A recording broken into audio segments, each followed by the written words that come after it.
Okay, working through the terms now for theory and methods, looking first of all at positivism. It is a structural approach. The term itself is interchangeable with both structure and modernism, because it is based on the way in which they see the world. That is that culture, that's norms, values, status and roles are relatively fixed and uniform.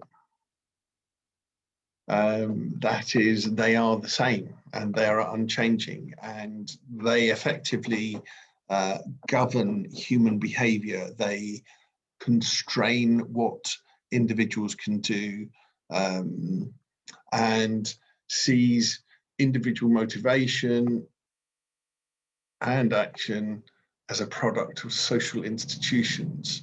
And so these social institutions are the only thing worthy of research, of study. So they therefore look on the macro or the micro. So it's that idea, like the scientific method, you don't look at motivations of plants, insects, or animals. You observe behavior because you assume a uniformity of existence. If you're a wildebeest, you're a wildebeest. If you're a blade of grass, you're a blade of grass. You will not vary in that way. Okay, moving on to interpretivism. Interpretivism, again, is the opposite way around. So it's the agency approach. That is, it sees meanings constructed through personal experience, the interaction with others, and the negotiation of a stock of interpretation. In other words, and really importantly, it is not uniform. There are no laws to be discovered. You cannot generalize.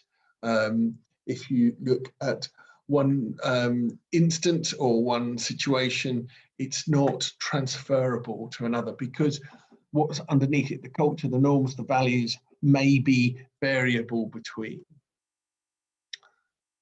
Moving on to reliability, which is a positivist term in this context. And what we're looking at here is things that produce consistent results. Think of the lab, or in terms of scientific investigation, it assumes a commonality of the natural world, in this case the social world, and if it then measures something that is obviously generalizable across other situations. As this says, it mirrors the scientific approach. Key term for interpretivism is validity rather than reliability. And validity here means truth and meaning. That is,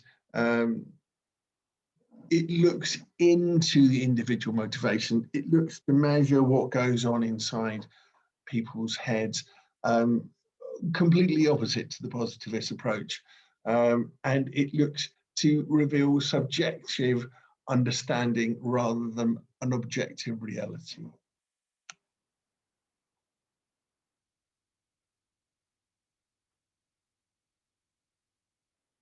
Numbers. Positivism is all about numbers. It looks to measure and count to assess social phenomenon.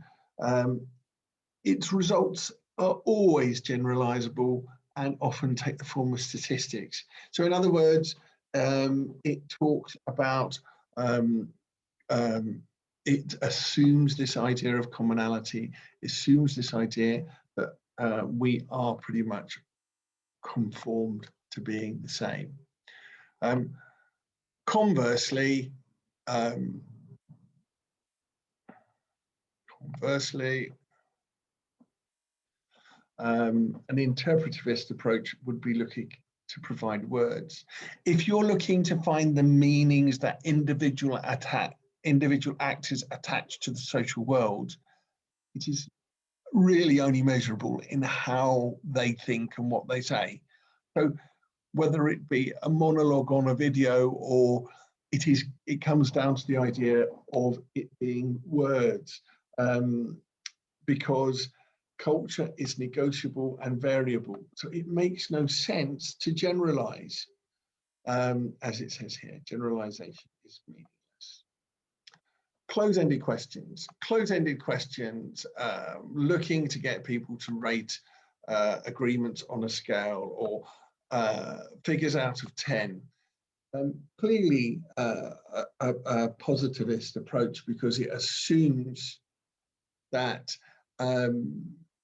the understanding is universal, that culture is universal, that norms, values, and roles are the same pretty much, as it says here. Open-ended questions. Open-ended questions are looking to record the world, the social world, in the words the actor, the social actor uses to describe it. It does not have predetermined answers, and it looks to capture the words of individual actors. Quantitative methods. Quantitative methodology is about counting. In order to measure the significance of a social phenomenon, it looks to use a macro approach, that is a large-scale approach, to count and produce numeric data. They look for such things as reliability, representativeness, and generalizability. It doesn't make sense to them unless they have this ability. Qualitative methods. These look to get a detailed analysis at the micro level. We're trying to get in people's heads when we use qual. We're trying to capture the meaning of the world, as it says here, to capture the meaning in the individual places to social phenomena. Okay, thank you.